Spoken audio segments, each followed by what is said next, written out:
Al-Malikul. Bismillahirrahmanirrahim.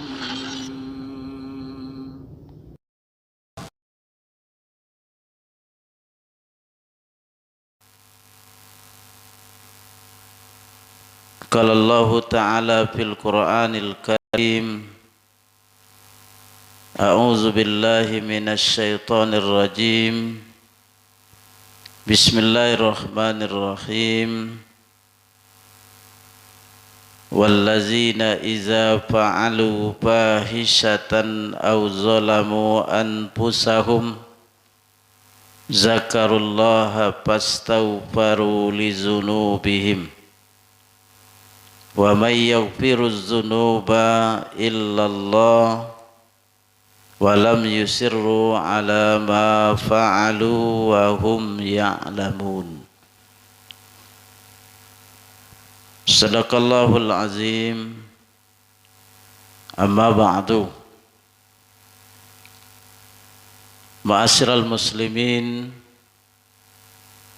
bapak-bapak, ibu-ibu, jamaah subuh yang saya hormati, pertama dan utama sekali, marilah kita senantiasa bersyukur kepada Allah Subhanahu wa Ta'ala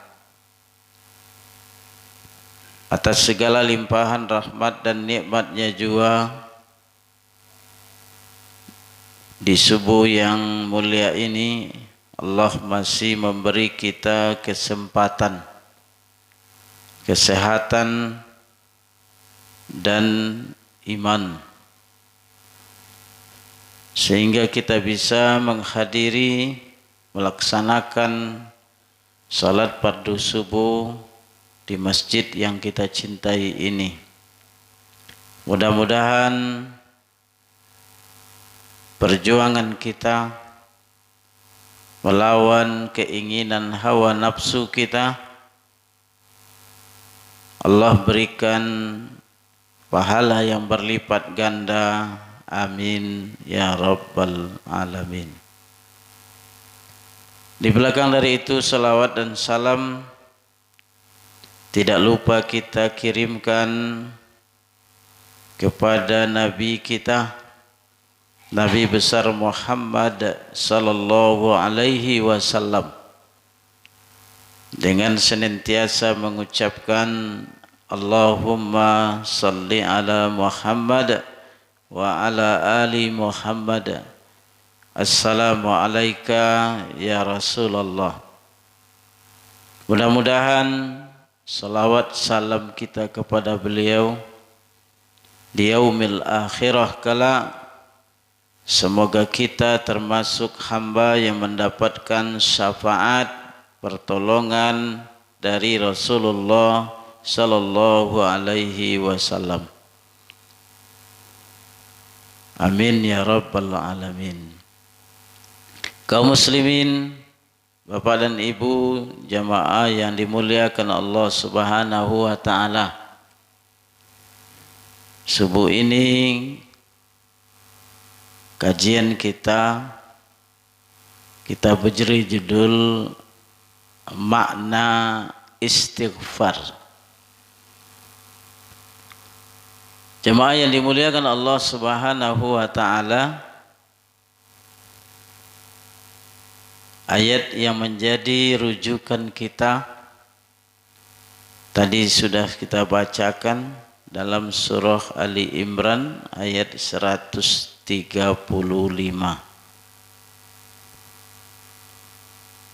Kata Allah Subhanahu wa Ta'ala, wallazina iza fa'alu fahishatan, dan orang-orang yang apabila dia melakukan fahisyah, perbuatan yang dilarang oleh Allah Subhanahu wa Ta'ala, au zalamu anfusahum, atau melakukan kezaliman terhadap diri mereka, zakarullah,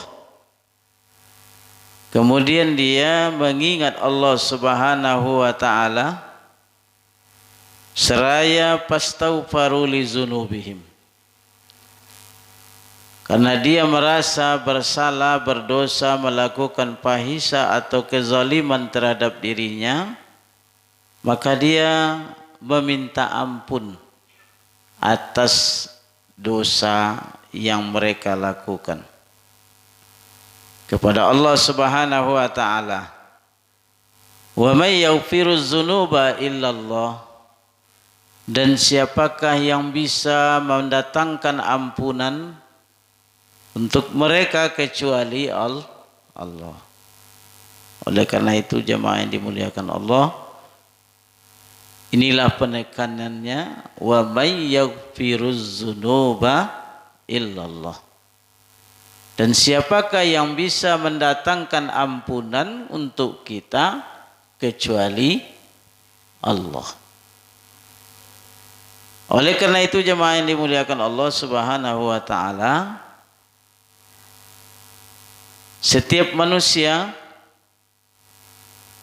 anak cucu Adam, dikatakan oleh Rasulullah, tidak ada yang tidak bersalah dan berdosa. Sebagaimana Rasul katakan, kullu bani Adam khata. Tiap-tiap anak cucu Adam itu punya kesalahan. Siapapun dia, kecuali Rasulullah sallallahu alaihi wasallam. Tidak ada yang tidak berdosa, tidak ada yang tidak bersalah.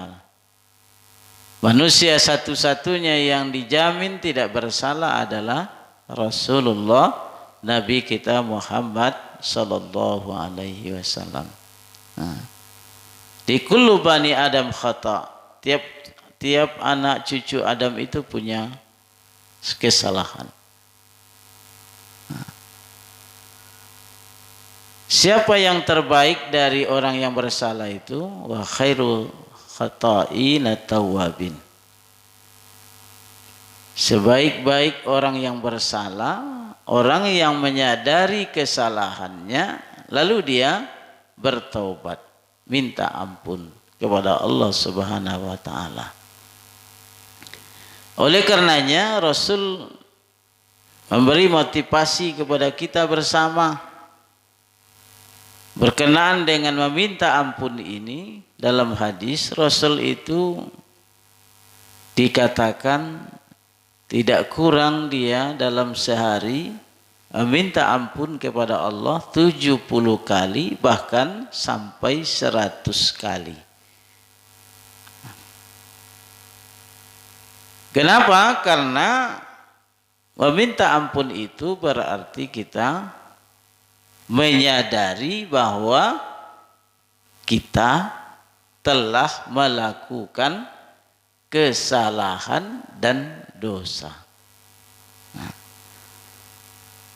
Karena setiap kesalahan dan dosa itu pasti akan mendapatkan ganjaran berupa azab Allah Subhanahu wa taala. Oleh karena itu kaum muslimin jemaah yang dimuliakan Allah Subhanahu wa taala, maka supaya kita bersemangat untuk memohon ampun kepada Allah Subhanahu wa taala, maka inilah tema kajian kita pagi ini, makna istighfar atau makna minta ampun kepada Allah Subhanahu wa ta'ala. Jemaah dimuliakan Allah Subhanahu wa ta'ala,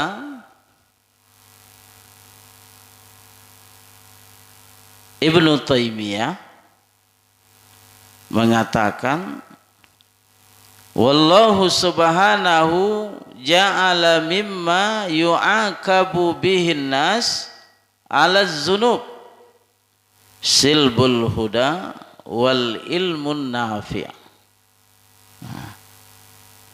Beliau mengatakan Allah Subhanahu wa taala menjadikan dari setiap dosa ataupun akibat dari dosa itu kepada manusia, yaitu apa? Yang besar itu pertama silbul huda. Kalau awak banyak dosa, kata Ibnu Taimiyah, maka awak terlindungi, terbentengi, terhijabi dari petunjuk. Nah, jadi kalau banyak dosa awak, maka tambik petunjuk itu datang ke awak. Terhalangi petunjuk itu masuk ke dalam diri kita. Oh, itu bahayanya kalau dosa banyak. Maka kalau orang gemar berbuat dosa, tu apa jenis dia baik petunjuk ke inyo yang benar, ndak akan temo deh itu. Apa sebab? Sebab dosa itu akibatnya adalah menghalangi seseorang dari mendapatkan hidayah, petunjuk dari Allah Subhanahu wa taala. Antum makanya perlu minta ampun. Sebab apa? Karena kita membutuhkan yang namanya hidayah itu, petunjuk itu. Buktinya, salah satu yang awak minta ketika awak salat, setiap kita baca suratul Fatihah, ini awak minta apa, Bu? Petunjuk itu. Nah, kalaulah salat wajib tu rakaatnya 7 boleh, berarti apa? Paling tidak awak meminta petunjuk kepada Allah 17 kali. Ya kalau awak soto salat wajib aja kan, yang sunat nak bawa buik dah.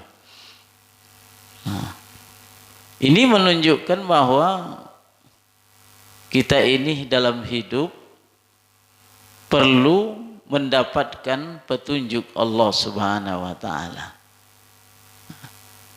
Tadi dikatakan siapa yang banyak melakukan dosa tapi dia tidak minta ampun kepada Allah, maka dia akan kena oleh silbul huda ini, terbentengi dari petunjuk.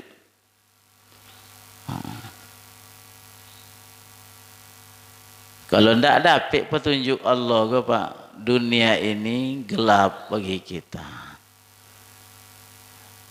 Tidak nampak dia awak ni bonau roh. Tak tentu dah awak ni salah roh. Maka dia akan hidup dalam kegelapan. Orang yang hidup dalam kegelapan tu, maka hidupnya tidak akan berguna. Tak ada makna hidup dia dah. Inilah akibat dosa itu. Yang kedua, jemaah yang dimuliakan Allah, dalam apa yang disampaikan oleh beliau tadi, Ibnu Taimiyah, akibat dosa yang kedua tu wal ilmun nafi'. Kalau orang banyak dosa, gemar berdosa, ndak mau minta ampun kepada Allah, yang kedua dia akan terhalangi dari ilmu yang bermanfaat. Wal ilmun nafi'. Jadi orang kalau dosa banyak pada dirinya, ndak kena adunya dapat ilmu yang bermanfaat tu. Makanya Pak jemaah dimuliakan Allah, kalau banyak dosa awak Pak, ndak awak nak niat untuk ilmu ke dah. Mali awak nuntut ilmu tu. Enggan kita menuntut ilmu. Kenapa? Yang menghalangi awak adalah dosa. Jadi kalau simak apa yang disampaikan oleh Ibnu Taimiyah, kau Pak, tidak perlu susah-susah mencari jawaban. Ngapu orang tidak mau menuntut ilmu? Jence jujur abang lain leh. Ini. Salahnya ada pada diri orang yang berdoa. Kenapa majelis ilmu tidak ramai di suatu tempat? Ini cakap tu pok.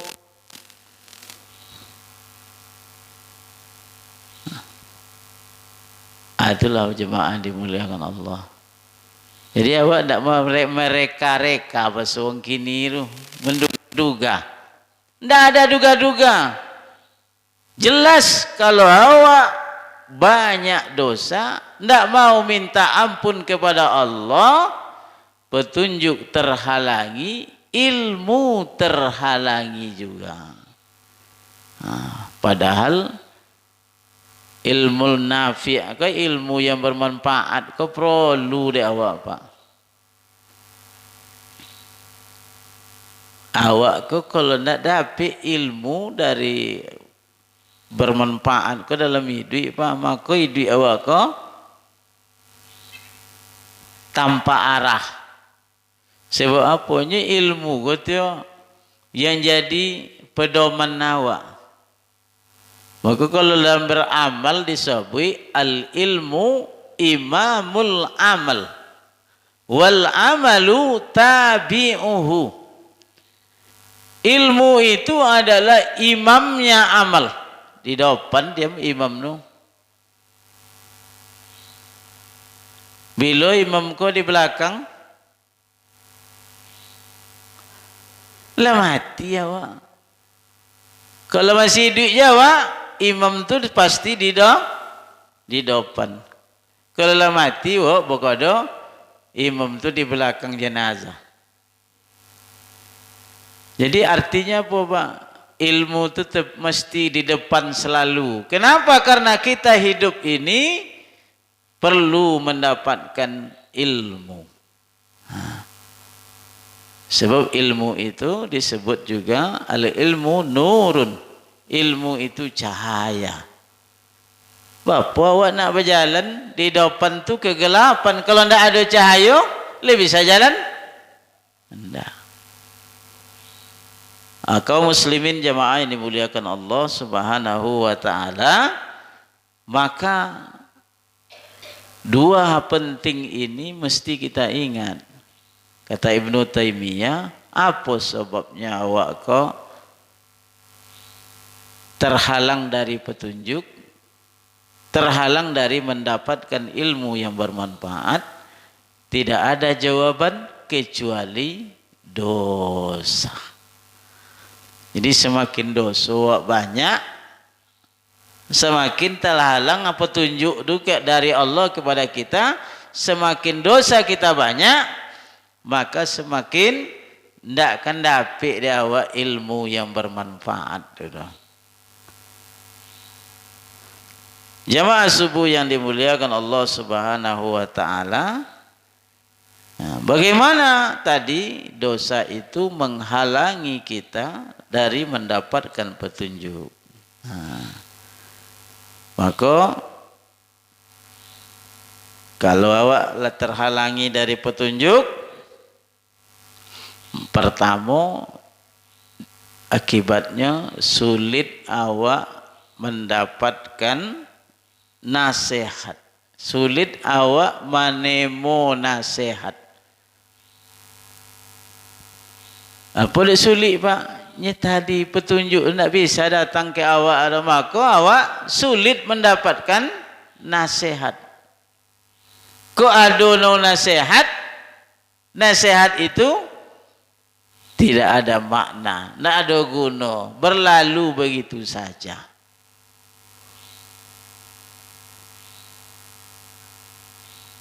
Salah satu nasihat yang sangat penting bagi kita dalam hidup apa pak? Ketika ada orang mati, maka itu adalah nasihat bagi kita, ya kan? Kan ya, ada mati itu dah nengok awak mati kan, nasihat. Itu nasihat ke awak. Tak ada disobik apa, itulah nasihat untuk awak. Maka disebut oleh Rasul kafa bil mauti wa'izo. Cukup kematian itu pelajaran bagi kamu.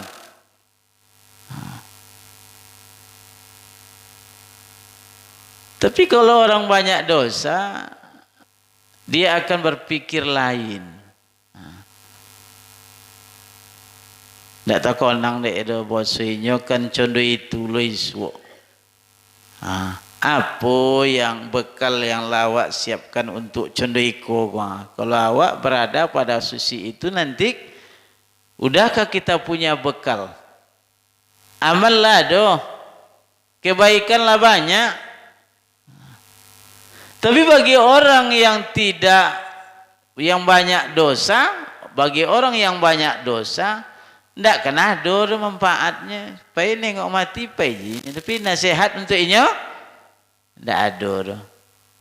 Dianggapnya itu tuh ya perjalanan seperti apa adanya. Ada orang hidup, ada orang mati. Itu ya jawabannya. Tapi bagi orang yang punya kebersihan jiwa, jauh dari dosa, aku nasihat ke inyo. Kafa bil mauti wa'izo. Cukup kematian itu pelajaran baginya. Kok tiba mati kok keden berpikirnya Pak, ala do bekal dan ndai kan bisa terhindar dari azab kubur ga? Itu pikirannya. Makanya tadi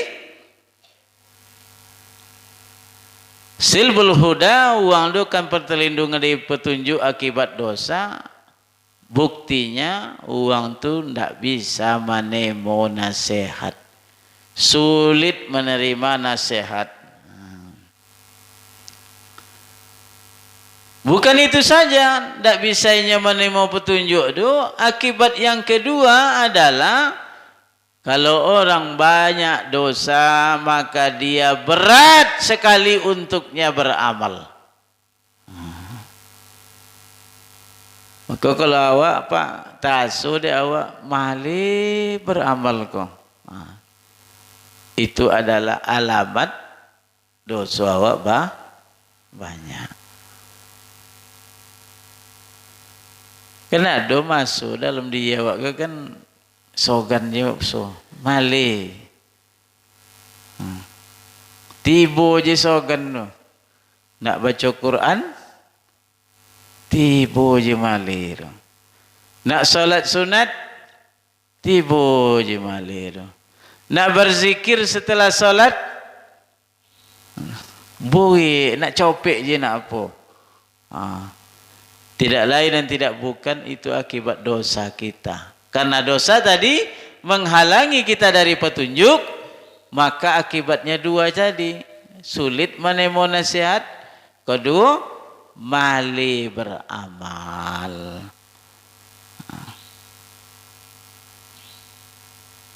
Maka dulu saya pernah sampaikan di Siko, di mana rasanya ada seorang murid dari ulama besar mengadukan dirinya kepada gurunya.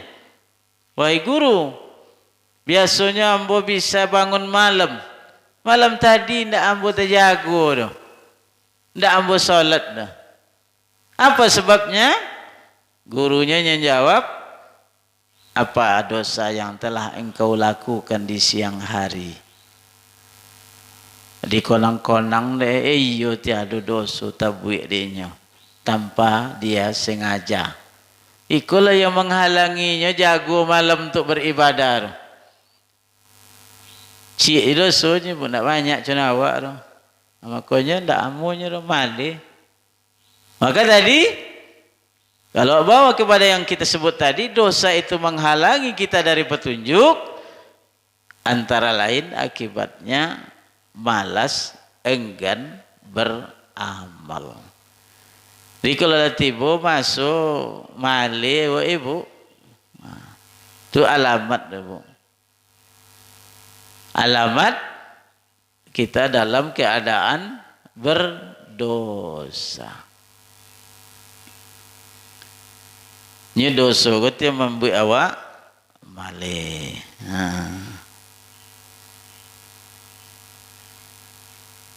Jemaah dimuliakan Allah Subhanahu wa taala. Yang kedua, tadi dikatakan bahwa orang berdosa itu terhalang dari ilmu yang bermanfaat. Nah, apa buktinya? Yang pertama, kalau awak banyak dosa itu terhalang awak dari ilmu bermanfaat. Yang kedua apa, Pak? Sonang jo awak lupa dengan yang hafal di awak. Lupa dengan hafalan ilmu awak. Makanya Pak, awak kok rekaman tu tergantung takut tu. Kalau orang banyak dosa, maka hafalannya terhalang Pak. Ini ilmu nafi' tadi, ilmu yang bermanfaat, tidak tambah dinya. Maka hafalannya, makanya kadang-kadang kan, tadi lah hafal bono tu ayat tu, hilang je. Beku cuba ni solat, mandi kan, tidak terkonang lah. Ini, dia apa tu Bu? Dosa cakap. Hafalan awak muah hilang.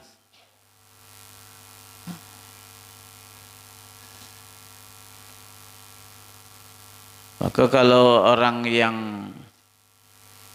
menghafal Al-Quran, karena Al-Quran itu adalah kalamullah, cahaya dari Allah Subhanahu wa taala, maka sulit awak menghafal Quran tu kalau awak banyak dosa.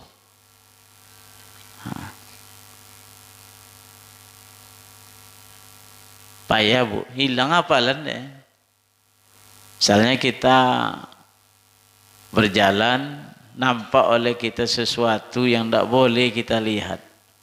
Tu awak tengok, tu ada akibat ke awak tu. Tak tahu konang nena awak hafal dulu.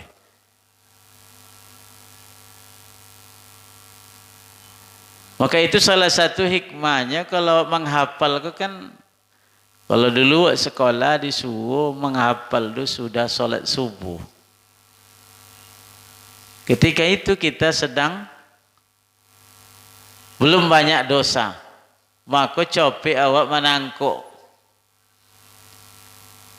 Konang awak, makanya dulu ni ujian awak kalau sekolah, bila menghafal sudah subuh ketin nancak. Tak konang dah awak.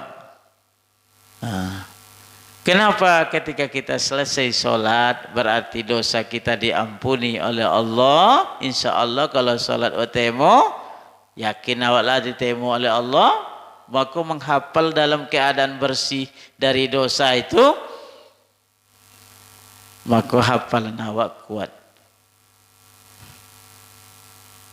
Maka kalau anak-anak awak ni nak mantap ujiannya, subuh ndak solat. Ndak lama hafal pelu sekolah ujian. Le kenapa? Kaum muslimin jemaah yang dimuliakan Allah, terhalang dari ilmu yang bermanfaat itu pertama cope lupa dengan hafalan. Maka awak ke Bu? Sekolah wirid, tanyalah dulu beko. Hilang Bu. Dia apa?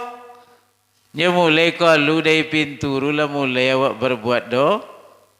Apa do? Bercita ya kawan lah kan? Apalagi bercita kok sampai ke simpang rumah. Tanyalah sudah itu. Tanya dek suaminya di rumah, apa tadi ceramah Buya tu? Tak terkonang le. Dia apa? Nya langkahnya tadi lah diisi dengan do. Apa dosanya? Citong uang. Anak kenapa tiba rumah hilang? Makanya tadi akibat dari terhalang kita dari ilmu itu, dari dosa, yaitu cepat lupa dengan hafalan. Kaum muslimin, Bapak dan Ibu, jamaah yang dimuliakan Allah Subhanahu wa taala. Yang kedua, ilmu kau terhalang ke awak, lupa dikisahkan oleh dosa cakap, maka ilmu kau ndak barokah. Dan itu barokahnya, Bu. Dengan berilmu kau, barokah itu kan bahasa agamanya ziyadatul khair, bertambahnya kebaikan. Tapi awak malah dapat ilmu, tidak bertambah kebaikan dulu. Dia apa? Ini tidak barokah ilmu dulu. Cuba barokah. Makna barokah itu kan tadi ziyadatul khair, bertambahnya kebaikan. Kini awak dapat ilmu, tapi ilmu ini awak amalkan berarti tidak barokah. Kalau barokah ilmu itu, sudah dapat ilmu itu awak amalkan. Jadi ikutin payah ya Pak, mengamalkan ilmu itu payah.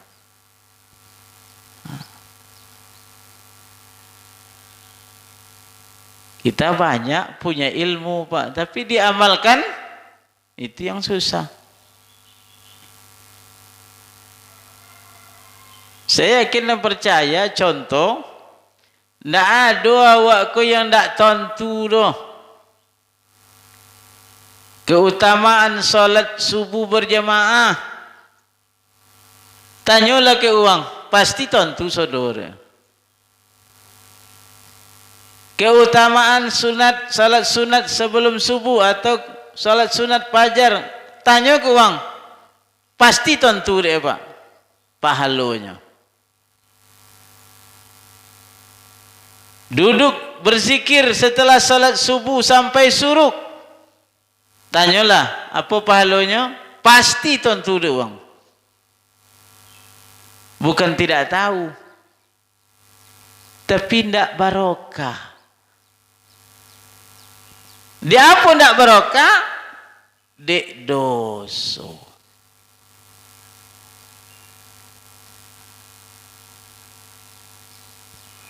Tidak diamalkan ilmu dulu. Coba dosa kurang insya Allah. Ada orang kini yang tidak tentu pahala solat sunat fajar. Kebelia subuh. Rasa solat wirid. Dongor ibu-ibu bang.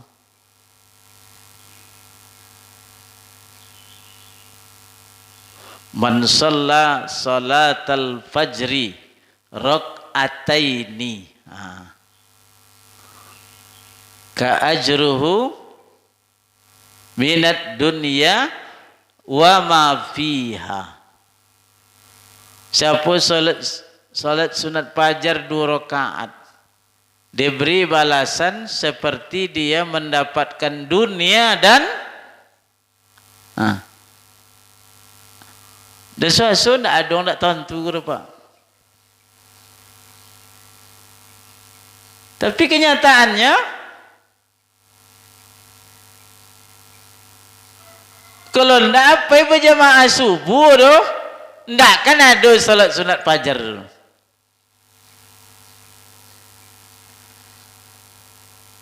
Lainnya Bu ya, kami di rumah tidak apa yang bisa subuh, salat sunat fajar.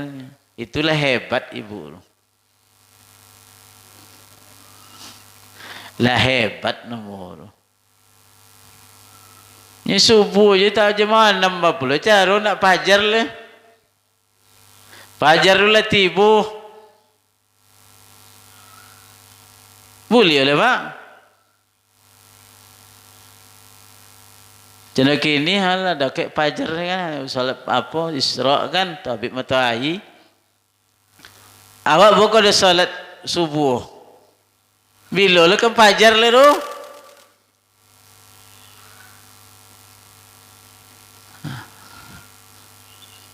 bukan tidak tahu oleh orang, oleh manusia keutamaan salat sunat fajar kok. Tapi dia apa ndak jadi bubuik? Karena dihalangi awak dek dosa. Kalau dihalangi dek dosa, maka ilmu cakap ndak barokah, ndak diamalkan.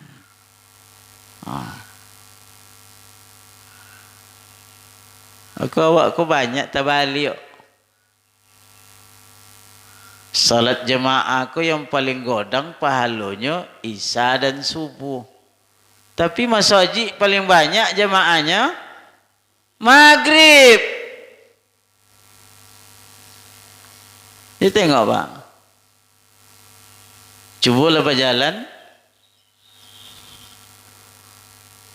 Salat maghrib di maghrib aiko salat maghrib di Munarul Musallin, beko salat maghrib di lereng, beko salat maghrib di Pasau, beko salat maghrib di masjid lain.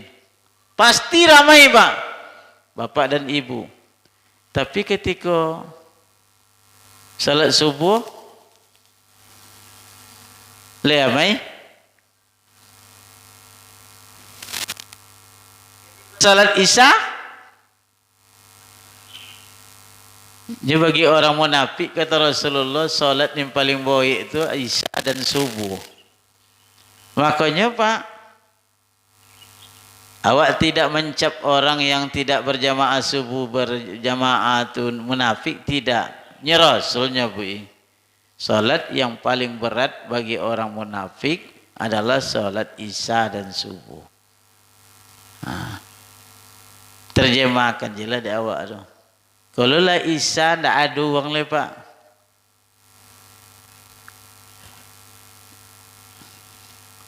Kalau lah salat Isya tu ndak apa uang tinggi le. Kalau ndak ai wirid kan. Apalagi salat subuh. Makanya kita kalau kita banyak dosa, maka awak kau terhalangi dari keberkahan ilmu. Ilmu itu tidak barokah. Apalagi awak kau menunggu isyraq kau. Salat sunat awak 2 rakaat kau tu. Pahalanya kenapa? Haji dan umroh. Kenapa godangnya Pak nilai itu?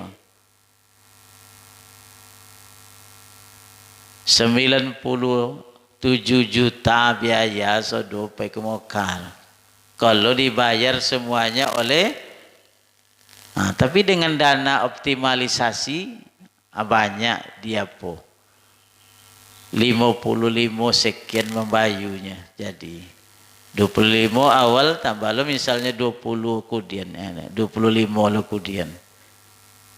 Lebih itu dari dana optimalisasi ibadah haji itu 97 juta Pak. Ketek atau banyak loh. Itu bangkit je bodoh.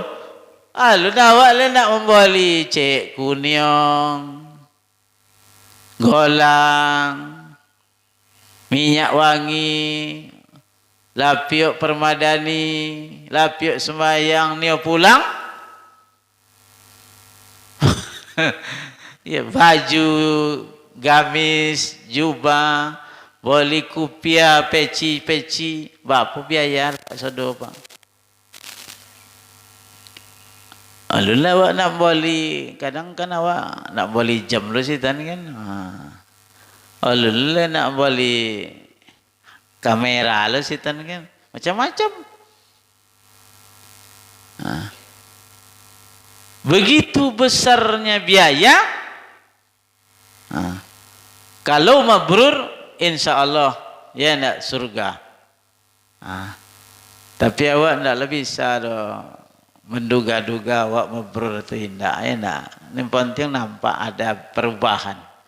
Tapi itu tadi hanya diberikan balasan seperti yang didapatkan oleh haji dan umroh itu dengan duduknya awak sudah salat subuh di tempat awak mendengarkan kajian, tiba suruk beko solat awak 2 rakaat dapat dah awak pahala haji dan umroh.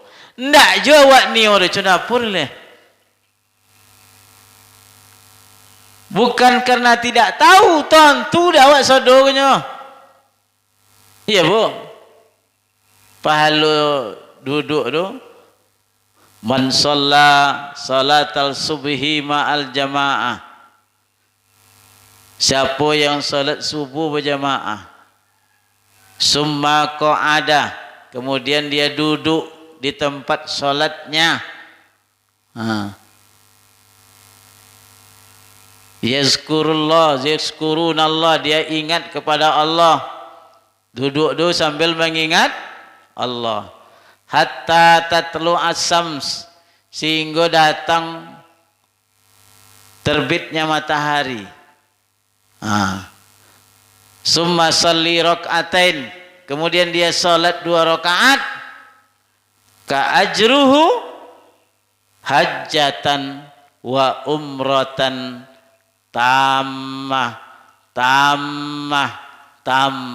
3 kali diulang oleh Nabi. Dapat denyo pahala seperti mengerjakan haji dan umroh sempurna.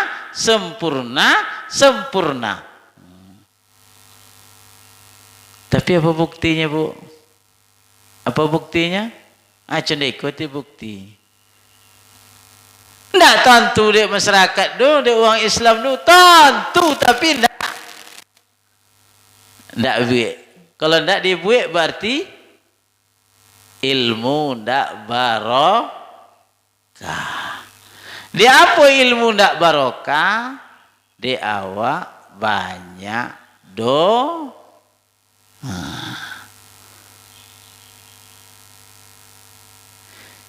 Jamaah dimuliakan Allah Subhanahu wa taala, sehingga ilmu ku ndak wa amalkan.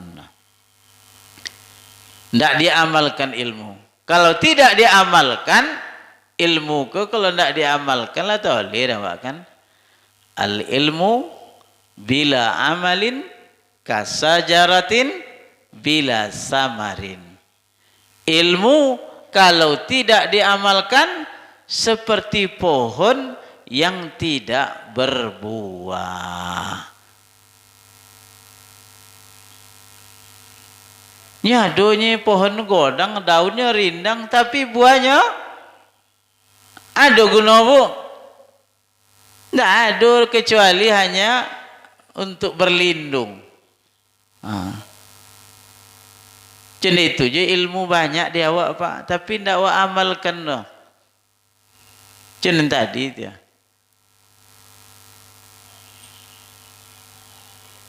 Jemaah dimuliakan Allah Subhanahu wa taala. Karena itulah makanya tadi sudah saya katakan dari awal, awak kau ndak ada yang ndak berdosa. Siapapun kita yang ndak berdosa itu siapa? Nabi Muhammad sallallahu alaihi wasallam. Itulah makanya karena kita ini berdosa, maka awak perlu meminta ampun kepada Allah Subhanahu wa ta'ala. Kenapa? Kalau awak minta ampun kepada Allah Subhanahu wa ta'ala, pertama dosa kita diampuni oleh Allah. Yang kedua, Allah berikan rahmatnya kepada kita. Salah satu rahmat tadi dibawa petunjuk dia, dapat dia awak ilmu yang bermanfaat. Itu dia makna istighfar Pak. 2 jenis pokoknya, dosa awak diampuni, awak dibai rahmat oleh Allah Subhanahu wa taala. Oleh karena itu, mari kita bersama-sama senantiasa banyak minta ampun kepada Allah Subhanahu wa taala, sebab yang bisa mengampuni awak tu Allah. Tadilah baca ayat wa may yaghfiruz dzunuba illallah. Surah Ali Imran ayat 135. Siapakah yang bisa mengampuni dosa kalian kecuali Allah. Maka banyaklah meminta ampun. Astaghfirullahalazim allazi la ilaha illa huwal hayyul qayyum wa atubu ilaih. Nanti pendek astagfirullah. Nak panjang kete astagfirullahalazim wa atubu ilaih. Nak lebih sempurna itulah sayyidul istighfar. Allahumma anta rabbi la ilaha illa anta khalaqatani wa ana abduka wa ana ala ahdika sampai akhir. Mudah-mudahan kita semua mendapatkan ampunan Allah Subhanahu wa taala dengan seringnya kita meminta ampun kepadanya. Amin ya rabbal alamin. Itu yang bisa Mbok sampaikan kajian awak subuhko makna meminta ampun atau makna istighfar kepada Allah Subhanahu wa taala. Kalau ada silap, ada salah, ambo mohon maaf kepada kita semua. Kalau ambo berdosa tentu ambo minta ampun kepada Allah. Maka akhiri selalu setelah kita bermajlis ini dengan doa kafaratul majlis. Subhanakallahumma rabbana wa bihamdika asyhadu an la ilaha illa anta astaghfiruka wa atubu ilaik. Wabillahi taufik wal hidayah. Wassalamualaikum warahmatullahi wabarakatuh.